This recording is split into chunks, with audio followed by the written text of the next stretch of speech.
Hello everyone and welcome back to Let's Play Crow Country. It's time for us to put that charged battery into the back of the crow here in the center of the area and move on to the end game area, because in the last part we finished just about everything we can otherwise. After we get the battery, just make sure you reverse the direction of the crow once again and send him off toward the distance.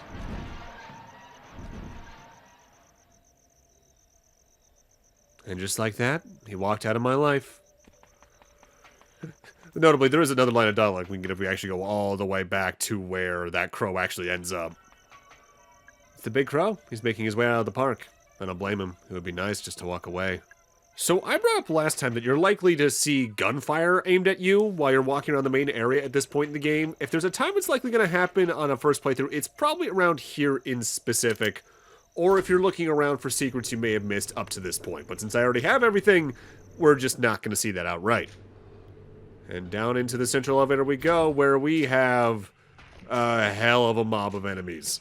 I would recommend saving most of your grenades if you can, instead of fighting all the enemies here, as they're going to be better served later on, but baiting the enemies around and getting to these switches to open the door is very important. Notably, I think on Murder of Crows difficulty, they actually slow down how fast that specific door opens as well, so watch out for that. Alright, out of there. What's that? It's a med kit hidden amongst a bunch of root pieces. Got some shotgun shells right here. Oh no. Oh god, it's Harrison. He's dead. He must have been attacked by those... Wait, no, he was shot. Harrison. I'm so sorry. Harrison James. ID number 05061. Date of birth, January 12th, 1965. Firearms expert. Now, if you've been playing along, you might realize that sounds a little familiar. If we check our inventory at this point, it becomes clear why. Mara's ID, that's been in our inventory since part 1, wasn't exactly fake, but it was definitely, altered, is the best way to put it. It's Harrison James. He was put on the Edward Crow missing persons case. I tried to stop him coming to Crow Country, but he really wanted to help. Worth noting, though, he got in here not through the central elevator, but by actually opening up the doors we couldn't figure out on our own. There is no way for you to open up these pipes yourself. Harrison has to be the one that opens it up. And I think that's really neat because effectively Harrison's doing his own Silent Hill journey around here while we are as well. It's a bag. It's just a grubby old sports bag. It seems familiar somehow, though. It's empty. And time for our last real puzzle.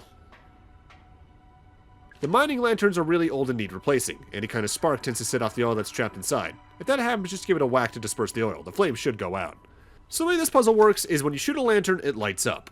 However many lanterns you have lit up, that numbered door will be down while all the others are up. So by shooting one lantern, the one door goes down. By shooting a second one and lighting that up, the two door will go down. You just need to get to the other side and then light up 7 of the 8. With that said, if you waste your ammo beforehand or intentionally come down here with 0 handgun ammo, the gates are down automatically and you can just completely bypass this. Yeah, though, if you've been paying attention, you might have noticed something about Mara, in that the way she acts heavily depends on who she's interacting with. And that's because she hasn't exactly been who she's told us she is up to this point. Hey, Tolman, how you doing? Tolman, I can't let you... Listen, Harrison is dead. Harrison James, the police detective... I know who he is. I'm sorry, Mara. He shouldn't have come here. It was only a matter of time before one of those creatures. He was shot. With a gun. Shit. Do you know who did it? Oh, I think he's probably got a good idea. Marvin, you... Look, kid, this is nothing personal, okay? Put down the gun, Trumbull.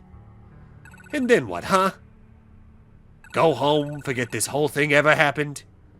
The feds will be kicking down my door within the week. I'm culpable for all this shit. I know. I am too. But Mara's not, so leave her out of it. She knows way too much. You think she won't rat us out? Hell, she already tried. She was getting real chatty with that pretty boy officer. I tried to stop him from coming. I kept telling him to leave. Well, he didn't leave, did he? And neither did you. And now it's too late. What was that? No idea. Bullshit. If this is some kind of trick, I ain't far. Where am I? I think Miss Barron would like some help getting out of the vent. Right. Julie? Hey, what's going on? What are you doing in there? I'll tell you if you help me out of this thing. Oh, gosh, sorry. Tallman, would you give me a hand? Sure.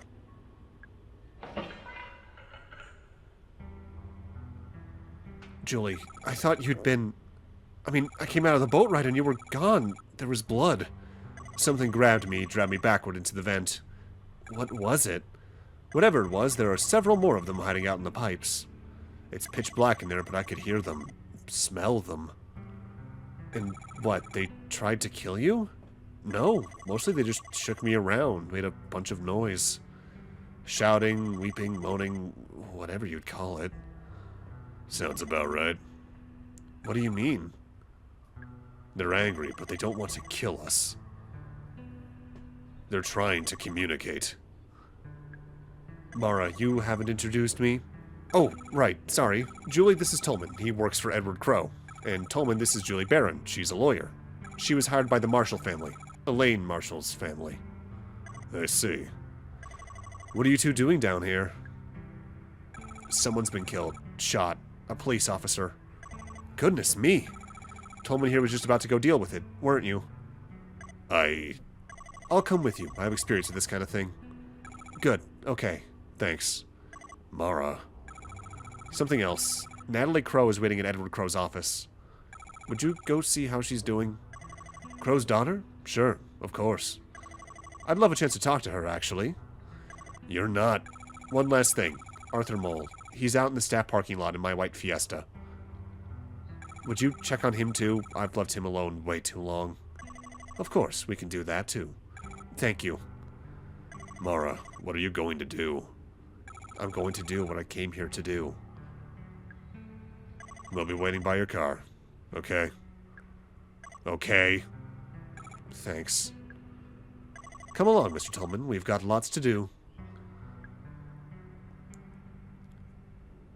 All that remains before us is one more gate. And I actually left really quick to actually go see if you could go and talk to them at anywhere, because I hadn't checked that before. But no, they're nowhere to be seen. This door's held in place by 2 chains. We unhook it one by one, and we find ourselves approaching the endgame at a rapid pace. Now, this pool here is rather important. It's a pool of water. It looks so clean. Is this a spring? God, that feels better. I didn't realize how filthy I was. That spring fully heals you. So if you had waited, like I said you could, to do the Mushroom King quote-unquote puzzle to get the powered-up handgun, this is a very easy-to-get free heal that I don't even think counts for the heal total. And it's pretty reliable for that. Time for our descent, though.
Welcome to the end.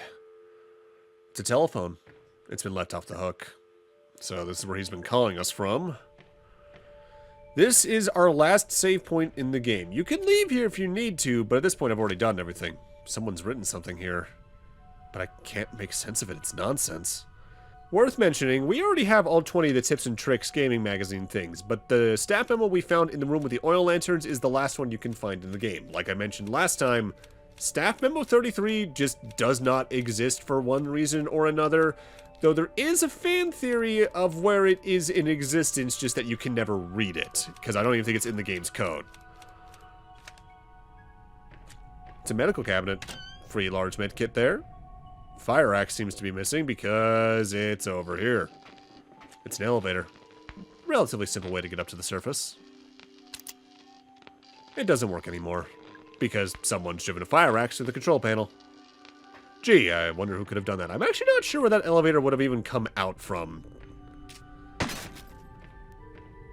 Got a bloodied curtain over here. I guess this is where he's been living. It's a hazmat suit. It's covered in a fine layer of dust. I guess he's not wearing it anymore. It's a bed. This must be where Crow's been sleeping. The sheets are stained with blood. Ugh. It's a microwave. Don't put a med kit in the microwave. That's a horrible idea. It's a sealed envelope.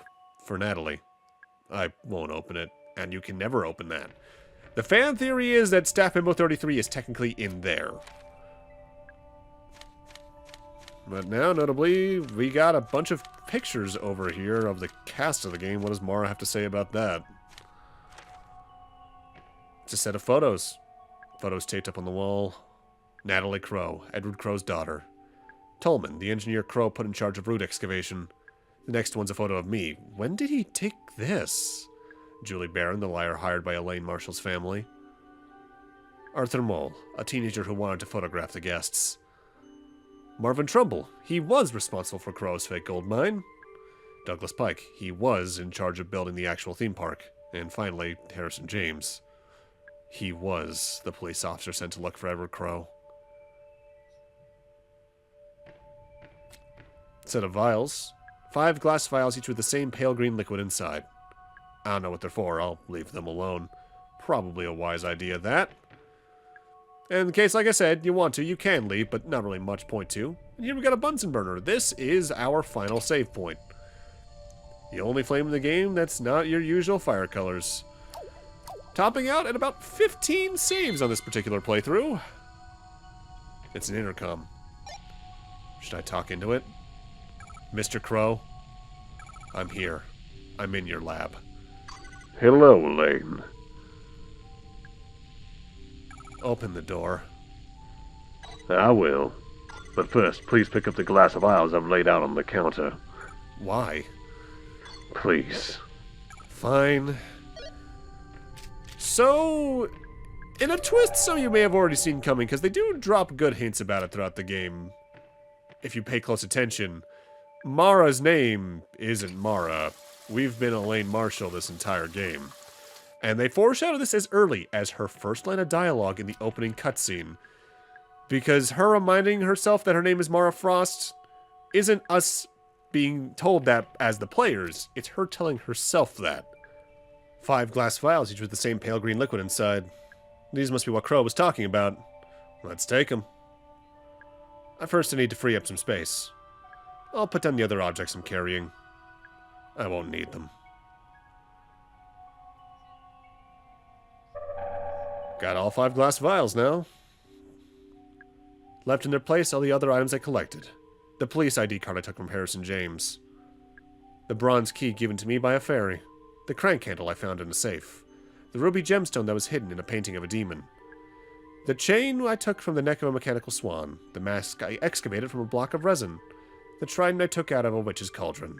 The silver key that was hidden in Neptune's palace. The data disc I got from the change machine in an arcade. The acid bottle I took from a cell in the dungeon. The golden key I found wrapped inside a fairy's head. The battery I pulled from the stomach of a robotic mermaid. Good times. Alright, let's call Crow and see what he says. Mr. Crow, I have the vials. Open the door. Stand back. And thus, the door opens, and we have access to the endgame. But while I enter the final area here, we're actually going to jump cut back into the save room we were just in. Why? I want to showcase the 3 bonus items you get for beating the game and getting high ranks. For getting a B rank, you get the crowbar, which when you're aiming, you can press the triangle button and you slap like a crowbar. You can use that to destroy glass bottles and boxes without wasting an ammo. Then there's the grenade launcher, which is an infinite ammo grenade launcher that is absurdly powerful. You get that for an A rank. Meanwhile, for getting an S rank, you get the crow wings, which don't seem to do anything at first until you access a save point. At which point, after you save, you can fast travel between any save room you've been to. This makes repeat playthroughs after this a real fun time just to completely speed through. It's so fun. And just to showcase the full drip, we might as well go equip all 3 of these and then go get the Zap Girl outfit to have effectively Super Elaine. Fear her power. Notably, this isn't the only costume you can get for Mara in the game. Notably, you get another one for beating the Murder of Crows difficulty that I've probably been talking about in some form throughout the LP, both on commentary and in post-edits.